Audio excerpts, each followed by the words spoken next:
Hello, everybody, and indeed, welcome to another edition of Who's Your Hometown Heroes. I'm Tony Val. Today's episode features Eric Richards. Eric is the president and CEO of Cancer Support Community of Central Indiana. Eric and I go way back. I had a great time catching up with him, and I'm sure you'll enjoy our conversation. Before we get to that, I must thank our sponsor, Prometheus Consulting. Prometheus is Indy's trusted outsourced IT solution. If you're having any sort of problem with your IT infrastructure, call Prometheus today at 317-733-2388 or find us online at prometheus.com. And now please enjoy my interview with Eric Richards. Eric, welcome to the show. Thanks, Tony. It's awesome to be here. Yeah, well, I'm glad to have you. We've known each other for a long time. And I think it's about 20 years. I was trying to crazy? Figure that was out. it JC's? Is that where we how we first Lambda met? Chi, and then remember you, and JC's with Chad Tino. Chad Tino, okay. And that's how that happened. Yeah, It's been wonder almost how 20 good old years. Chad's doing. Have you kept up with He Chad? a little bit. He's out east. I think he's in New Hampshire, and he had a heart condition when he was born. Had surgery. Actually, he had surgery on it again about 5 or 6 years ago. But I guess he's doing really well. Has kiddos, and Good for him. yeah. So Good for him. I still keep in touch with that group. He's the kind of guy that he needs to be out east. You know? Oh yeah, he's an out east guy. He's an East Coast guy, yeah, for sure. Boston fan. I'm sure he was very excited about the win last night in the over the Colts. The Red Sox are at the best record in MLB. So I'm sure he's a happy camper right now. Yeah. It's going to be interesting to see how the Patriots do. I'm not sold on the Patriots yet. I don't know. Our offense looked halfway decent last night. I mean, there were obviously drop catches, but Luck looks pretty. He looked pretty good. He got a couple passes downfield last night that he hadn't really done. He's looking good. We just need to put a full game together. You know what I mean? We'll see. We had 7 guys, starters that didn't play, and then I think 2 went out last night during the game. That's how 2 they starters. get you. So, yeah. Well, so as I said, we've known each other 20 years. Where I want to start today, Eric, is actually toward the end. Just what you're doing now. We could go way back, but so I want to talk about Cancer Support Community. Yeah. And really introduce folks who don't know what you guys are doing. So you want to just start out by just help us all understand, what does Cancer Support Community do? Yeah. So unfortunately, we have the constant sort of uphill battle of people knowing who we are. So our name recognition. We've been around in Indianapolis for 23 years. But we're not on TV necessarily in front of you on a regular basis. You're not getting the sponsored ads on Facebook and Instagram and so forth from some of the more, I think, well-known, longer lived entities, if you will. So, one of our big goals now is just that name recognition. So, we're doing a lot, and I'll get into that in a second, to hopefully get up the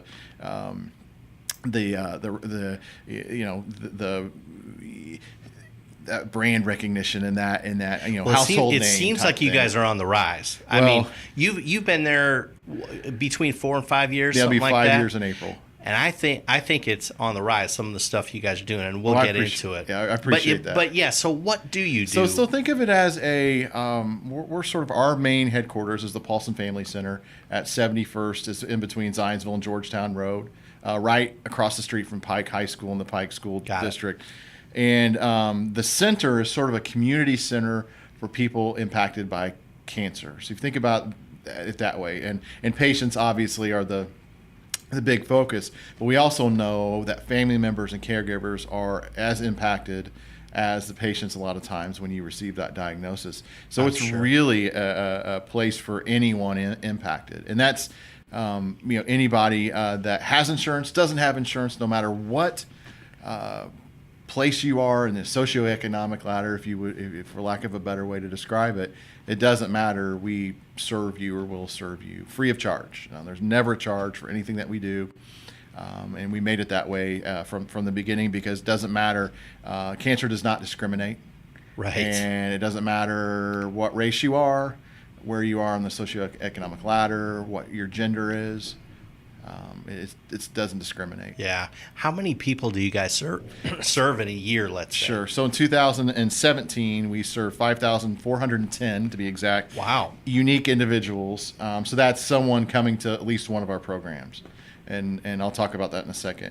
We're on pace to serve somewhere between 6,000 and 6,500 by the end of 2018. That unique individuals, women, men, and children impacted by cancer.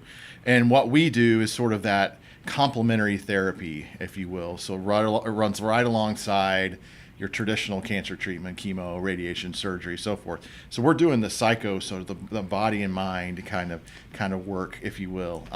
So everything from support groups, counseling, to wellness. So we're talking yoga classes, nutrition classes, cooking classes, to education. So on a variety of topics, there's more than 30 topics that we present on in any given year, and keep people abreast of the latest and greatest and innovation. So things like immunotherapy, or what do I tell the kids? I'm a mom or dad, and I receive a cancer diagnosis. It's a scary time, and it's a really scary time when you're a parent and you don't know what to tell your kids or how to tell them, and so you're not scaring them, but at the same time you're being honest with what's going on with mom or dad. So that's a big focus. And we also really the navigation piece, and that is we know that we don't offer every single thing that we could to a person who's impacted by cancer, but one of our jobs is to know who does. So we're going to point them in the direction, oh, you need transportation. Oh, this is the organization that you need to go to. Or I need pharmacy assistance, help with paying for my drugs. Oh, there's this program out there. And so we're connecting the dots for people. And that's a big part of what we do. I would imagine, too, that list changes over time quite a Yes. bit, the list of resources.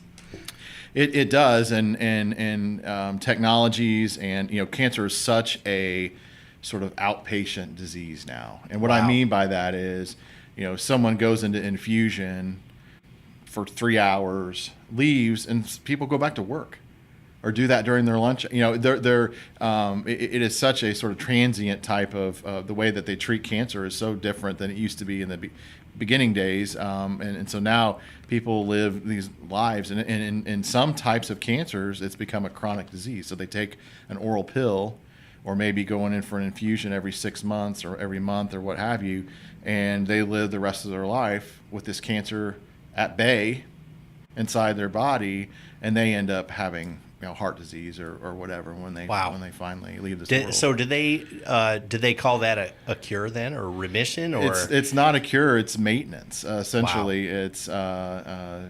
It's still there, but they're maintaining the status quo, which is a good thing, which is fascinating. Oh, yeah. Because even 10 years ago that wasn't a thing, and so those folks would succumb, unfortunately, to the disease. And now you have people, especially in the blood cancer world, it seems to be a big thing. And we had had an employee who has metastatic breast cancer, started in her breast, and now is all over her body, but they've been able to keep it at bay. And wow, it's the innovation is there, and I hope that if I come back on this, in 10 years from now, we're talking about different. I'm somewhere else because there's no need for my. Wouldn't that work. be great? Wouldn't that be great? Incredible. I want to take just a moment to remind our viewers and listeners, Eric Richards is my guest. He is president and CEO of Cancer Support Community of Central Indiana. The website is cancersupportindy.org. Eric, I saw you guys just had your fall festival. How did that go, and what was that all about? That's one of my favorite events of the year, and it's really our opportunity to bring the Park 100 sort of business community, the Pike Township neighborhood, and the people that we serve sort of all together in one place. And it's a billboard for us. And what we want to do is make sure people are aware that we're there. So we're working with Fresh Time. They're on West 86th Street. Sure. The Pike Township Fire Department comes over, and they actually do the grilling of the product that we get from Fresh Thyme. We work with Kroger. Walgreens was the sponsor this year. Of course, the local Walgreens had some flyers up for it too, and Northwest Radiology, which is right up the road as well, and they're the low cost radiology organization that are very active and fantastic in our community, and a great partner of ours as well. So it's just a really fun family time for people to come. So we had bounce houses and health booths. So different organizations from around the neighborhood came and participated. Yeah, I caught some pictures on Facebook, and you could really tell that there was definitely stuff for kids to do. It looked like it was a real family affair. It was. It's a great time, and I think this is our 4th iteration this year. First year that we've had good weather. Wow. There you go. Yeah. It's just like today. Right? Oh, man. Yeah. We'll have sun here in about 15 minutes. Yeah, right. As soon as we're done. Well, speaking of family, it occurred to me that you must have people that you have helped over time come back, and now it's time for them to give back. Yeah.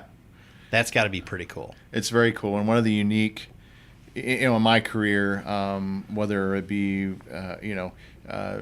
especially recently, if you're in social services, a lot of times you don't see those individuals come back, or they may not give back or in any substantial way, just because of where they are in their lives and so forth.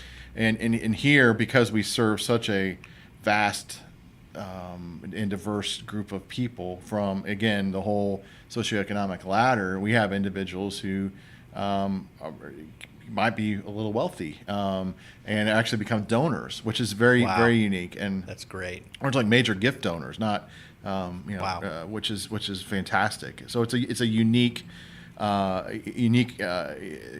dichotomy, but we don't actively solicit either. I see. So it's a very hands-off sort of approach, and we let people know that they can. Yeah. But we don't. There's no specific ask. I don't go in and corner people to do that or anything like that. So then, let's get to fundraising, because So are your events like the big one and the T-shirt you're wearing? That's your Laughing Matters event. Is that your signature event? That is our signature event. So our budget's $1.2 million. We get roughly 80% of that through fundraising, so private fundraising, so for individuals, foundations, and corporations. And that's done in a variety of ways. So we have events throughout the year. There's individual annual fund solicitation, those types of things. A lot of our board is very involved in our giving as well, and they're great about introducing us and linking us to people they work with or people they know that they have been impacted by cancer that they think might be, find what we do compelling. And so that's a big portion of what we do. And so, and their fundraisers are sort of, it can be a dime or dozen out there. And, you hear there's some really cool ones out there. And at the, so not to advertise other people's events, we'll focus on Laughing Matters, which is our signature event, and it's in its 19th iteration, and it didn't start out as sort of this big thing. It was more of bringing local comedians together. One night at least. Cancer's not a funny topic, but at least in one night we can do something. We can laugh together and forget about the trials of cancer and being impacted by cancer. You guys are, these days, you're getting some big names. Was Jay Leno was a couple years ago? A couple years ago. Was Whoopi Goldberg? Whoopi Goldberg was this past April. Okay. Seth Meyers. Yes. And my predecessor really was the one that upped the ante, and she brought in Joan Rivers, was the first nationally known comedian, and God rest her soul. But what I hear the stories from some of the people that they really enjoyed, and Brad Garrett was another one. But Joan, I guess, just offended everybody in the room. So it was equal offense, I guess, given to everybody in the room. So I hear about that. But we were sort of having it in sort of a hotel conference or ballroom type of environment, and which was fine. But I wanted to, I've always been sort of a change guy, and seeing something, I think we can do something better. I think we can raise the level, introduce more people to cancer support community by looking at a different venue. So we sort of had a search committee and looked around town. Where are some interesting places that we can host this and get more people in. And so we settled on the Hilbert Circle Theater, which is one of the finest establishments that we have in our town, and it holds about 1,500 people. So our first year, we brought in Seth Meyers, and we booked the place. A lot of times we booked it before we had our comedian. Was that a little stressful? It is a little stressful because, I had it in my mind. Well, I don't know that we can sell 1,500 tickets because I've never done that. I'm not, Yeah. We help people with cancer. I mean, we're not Ticketmaster, right? And so it was a little scary. And so I thought, well, they can do some interesting things with lighting there. So they were going to turn off the balcony lights, and we would just have the lower part of the theater. It was November. So you got to think our event's in March. It was November before we signed Seth Meyers. Wow. And that was more nerve-wracking than the filling the theater. But as soon as we got him, I remember our strategy meeting thinking, oh my gosh, I think we can sell some tickets. I think we can do this. So then it became, all right, our advertising, our strategy changed because we're now advertising like you would if. Once Dave Letterman comes on the show, we're going to full court press it. Yeah. Sponsored by. Brought to you by loyal subscribers like you, right? And so that was interesting, and bringing him in, and just the nicest guy in the whole world. He came in by himself. His wife actually was due. She was expecting. Oh my goodness! Wow. They had their baby a week later. So that was another nerve-wracking. That first year, I got a lot of gray hairs. That first year from moving locations to. I don't know if we can, to not having a comedian until fairly late in the ball game. To, oh my God, is he gonna say I'm sorry, but my wife just had her baby. I'm not coming to perform. Did you have a backup plan? No. So it's one of those things where, and interestingly, it's easier to book people last minute than it is to book people far out. That is interesting. Why is that? Because if there's someone that is not on tour. I see. They're looking to make a buck. I see. Right, and so sometimes so that's I worry about that, but it's scary to think about Nick Offerman not showing up or last minute. We have there's contract and there's stuff in there, so we're protected. Well, so speaking of Nick Offerman, Nick Offerman is of Parks and Recreation fame. The event, is it not, on Saturday, April 20th? Saturday, April 20th, 2019. We are moving at the Old National Center, and so we were 3 years at the Hilbert, which is again fantastic. The staff there is a dream to work with, and it was pretty bittersweet to make that phone call to move. But really, we wanted to have an opportunity to really provide more of an intimate experience for our VIPs in particular, our donors, our bigger donors. And so just wasn't conducive to that at the theater. So now we've rented out the Egyptian room. So we're going to have a dinner, reception, program, and our typical ask, and then move everyone from the Egyptian room to the theater for Nick Offerman's show. While at the same time, selling 1,500 tickets to the general public, people who want to come see Nick Offerman. So we'll join the two groups together, show a 3 to 4 minute sort of informational video on cancer support community, make sure people understand that their ticket proceeds are coming back to us so that we can help ensure no one faces cancer alone here in Central Indiana. Wow. So there are a lot of moving parts, but I think we feel like we can actually hold the event that we want to hold, and we're not, there's no constraint to the space like we've had. So it's interesting. So 2,500 people. Wow. It's not a small event to pull off, and having the sort of Live Nation prowess behind us now is a little bit different and helps. How are ticket sales going on so far? So it's very interesting. We are almost at the total number of tickets sold for Jay Leno as I'm sitting here 1 month into ticket sales. Wow. 6 months before the event happens. That's crazy. So we are going to sell out, and they're going fast. Wow. So, which is a new problem for us. We're again, I don't have a huge advertising budget. So, after the first year, you're kind of educating folks on, look, it's a marathon and not a sprint. And by the end, we're going to sell a ton of tickets and sell out, but it's not going to be, tomorrow when Garth Brooks comes and plays Notre Dame Stadium. We're not, it's not like that. Yeah. It's not like that. Well, I'm happy to do my little part to help. What's the best way for people to get tickets? Do they go to the website? cancersupportindy.org. Okay. Or you can go to livenation.com or ticketmaster.com, and it'll all get you to the right place. Awesome. And again, that event is Saturday, April 20th. Nick Offerman. So I want to switch gears a little bit, Eric. And just speaking of events, I want to talk about Frayed Edges now. Oh man, yeah. So you and we've had this connection or this similar interest that goes way back, music. So but you perform way more than I do. I am performing on Sunday at Color Me Mine Pottery at Clay Terrace for their annual pumpkin painting. Yeah. So I do a lot of family stuff now, and my music's not family, so I have to I do change lyrics a lot. Do you? Yeah. So but it's original music when you go out. And I do covers, and I do a lot of I'm getting more comfortable on the cover stuff now, and I really enjoy making things my kind of doing it my own way a little bit. So it's cool. kind of fun, and yeah. So you actually were the person that got me to perform live for the first time at Kath Coffee House. Remember, it was on College Avenue. That really? It's gone now. It's the Fresh Market, right?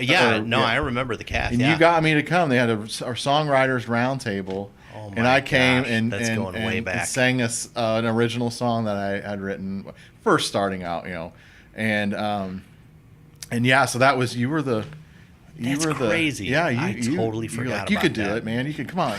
I was so nervous. I'll never forget. And then you got hooked, huh?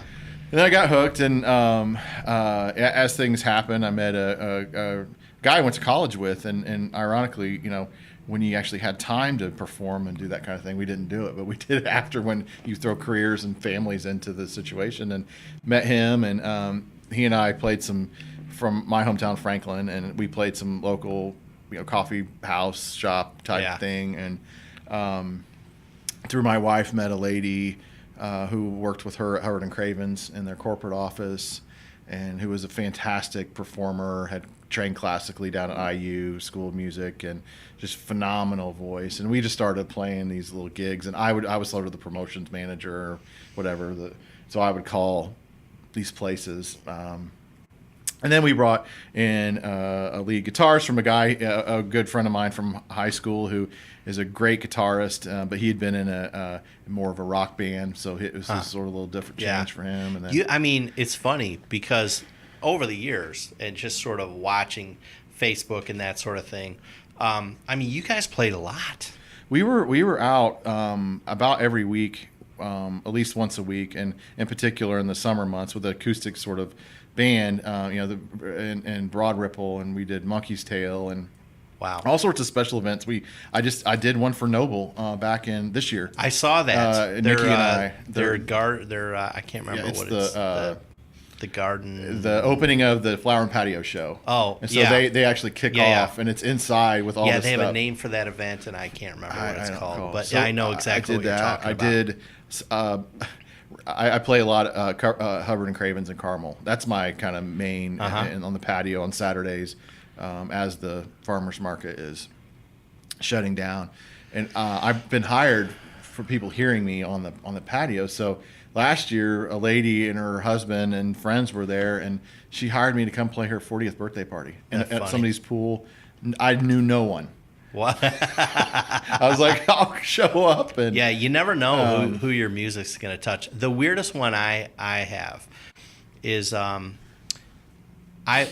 Lizzie and I, years ago, we took a cruise. It was a Carnival cruise, Caribbean somewhere. Well, they had a talent show one night. It's like, I'll get up and play something, right? So and it was in their theater and that sort of thing, and I used the keyboard of one of the musicians or whatever, and I played a tune. Well, so like 2 years later, I can't remember if it was through Facebook or email. Are you the guy that played on this ship 2 years? Did you go to the Caribbean and all that stuff? Yes. Are you a musician? Are you a songwriter? Yes. I've been trying to find you for 2 years. Like, you know. And I remember it was a couple. I sent them like, oh my gosh, here's every song I've ever recorded. Please enjoy. You know, but they just thought, you know, so you never know. It's funny. It's funny how that stuff works. You had that cool studio when you lived in that condo. Yeah. Over on Eagle Creek. I remember coming over. I still have all that equipment. Do you? Yeah. Oh, well, I might be missing a little thing or two. Well, I remember, I've had some little units like, fizzle out. Right. But the core of that thing I still have. Yeah, everything. But see, when Lewis was born, that was for me. Now when Jack was born, was that a challenge for you? Did you, Yeah. And of course now you've got. Yeah, I know we have the three. Yeah. Yeah, and that's why I play daytime stuff now. I don't do any, you would, if you were the third act on or the second act on and doors are at 10 p.m. and, you wouldn't sometimes not go on until midnight or 1 o'clock. And, that is tough, especially when you're not getting paid very much. I mean, it's not really, I always loved doing it because that whole night thing and, a bigger production, and it's so cool. It's fun. It's very fun. A lot of people, but it's hard. So now I do some of this day stuff, and I play. I usually go down Saturday, Sunday mornings, and I have a music room in our house and jam a little bit down there. But Frayed Edges. So speaking of kind of this funny social media stuff, there is a band called Frayed Edges in England, and I can't tell you that every 2 months I get a request from someone asking us to come play. And so the joke is always, I'll play for free if you play for the transportation and lodging. That's funny. To come over. So so there's a Frayed Edges band in England. So that's crazy. Who knew? That's great. Well, it's so cool that you're keeping up with it. I try. I play less. I average less than once a year playing. Well, I average less than once a year playing an instrument, let alone playing in front of people. So these days it's only weddings and every once in a while a funeral. Like last time I played was my dad's funeral. That was 2016. You played at the funeral. I could never do that. At your father. Oh my gosh. It's pretty high pressure gig. We were, so my dad, he had a great life. He died, he was 74. He had Alzheimer's, and the last we knew he was in the death process for like 10 days. Yeah. So it was great that we had that time with him, but he was non-responsive. But just a funny, and now I can look back on it, and there some of it was funny. One of the things was my mom said to me, like on day 6, we're camping out at this nursing home. We're there pretty much all day, every day. She says, Tony, wouldn't it be nice if you could write a song for your dad and play it at his funeral? Oh my gosh. Talk about pressure. Yeah. So there was this, there was a baby grand piano in the nursing home. And what I would do during the evening at that place, the nursing home was this big square. So I would walk laps just to kind of, so after she said that, I was walking laps, and it's like, and I'm thinking to myself, I'm not going to do it. There's no way. Too high pressure, But I sat down at the piano one night, it's like 2 a.m. And I just thought, well, let's see what happens, And 3 minutes later, the song's done. It's done. It was done. Isn't that interesting? While cancer support community is a very hopeful place, we do lose people, and we lost a board member who had been a longtime board member in the commercial real estate world. He was the development committee chair, and before we had a development department when I first started, I mean, he was kind of a mentor to me, and just a wonderful guy. And he tough. was diagnosed with pancreatic cancer. And we hosted the second annual J.W. Archer Memorial Golf Open or outing last week, as a matter of fact. And we dedicated a donor wall in his honor back in January. And I have a really hard time talking about him in public because inevitably I get choked up. So my father has Parkinson's, and so he's down that road too. I mean, it's a degenerative disease, and unfortunately, and I just can't imagine doing that. I think people he sang at his mom's funeral. He sang Amazing Grace. And I'll never forget that, because I don't know if I can do it. But on the songwriting piece, I think it's interesting what you said. I mean, I think I wrote a song I think you did too, but for our wedding. Yeah, and it was probably the best song I ever wrote. And we actually when we recorded it, and it was a pretty cool. I still have this dream of somebody picking it up and doing it, but out there. But anyway, but yeah, it's not easy to write a song, but sometimes when you're sort of inspired or pressured. Oh, it was not. That's one of those. It was just a gift, not that was God gave me that one. It was meant to be that divine kind of. Yeah, I gave his. It was.